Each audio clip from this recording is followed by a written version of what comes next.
এখানে ঢেকে রেখেছে।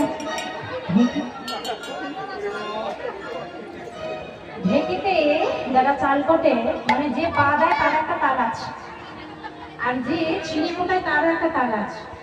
দুজনের মধ্যে কারো যদি একটু 19-20 হয়েছে, তাহলে যে চিড়েটা নেয় তার একেবারে হাতের অবস্থা মানে আপনাদের বলাটা ঠিক সেই রকম হচ্ছে, মানে হচ্ছে একেবারে তালে নয়, ঠিক হচ্ছে না। কেউ বলছে কি আগে যাচ্ছে, কেউ পিছিয়ে যাচ্ছে।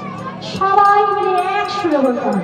সবাই হাত ধরে তুলে বলুন, সবাই মিলে বলো রাধা রাধা রাধা, বলো রাধা রাধা।